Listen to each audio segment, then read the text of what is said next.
This video was sponsored by Enhance, Elbilmek, ABRP Planner, Kempower and bilkomponenter.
Alright, we are charging now and we're going to look at the result.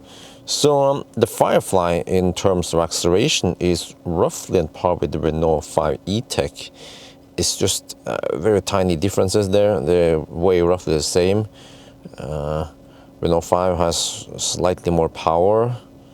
But okay, and then we have the Honda E:NY1. It's a similar price car. It's actually faster. It's front wheel drive. 204 horsepower, and then down here we have Inster. Yeah, like I said before, I was complaining that it was so weak, only 116 horsepower for an EV. But there is one faster car here, ID3 Pure, 7.4 seconds. So yeah, and then okay, I also tested the EV3, but it was with a bigger battery, so it's kind of unfair to compare that. But when it comes to noise, here, Firefly, 67.2 decibel average. I mean, it's roughly in par with some of the premium Teslas here, but also up to 3 and some Ioniq 5 and stuff. So, and EV3 is here. So, I mean, it's not that bad, right? 67.2. Okay, but then we have some winter tire result here from Inster here. I believe that Inster is worse because winter tires, they're quieter than summer tires. So, if this was a summer tire test on the Inster, it'd probably be 68 decibel something, right?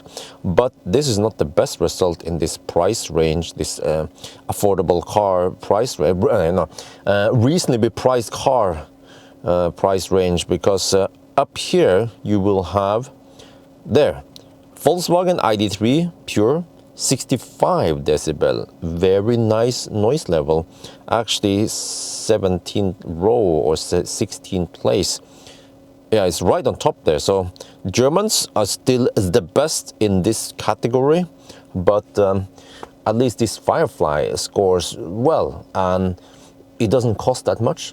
So there you guys have it. If you want pretty good performance in this nice interior affordable car, then maybe you should consider Firefly. That's gonna be for now. Hope you guys enjoyed this video. As always, thank you for watching and talk to you later.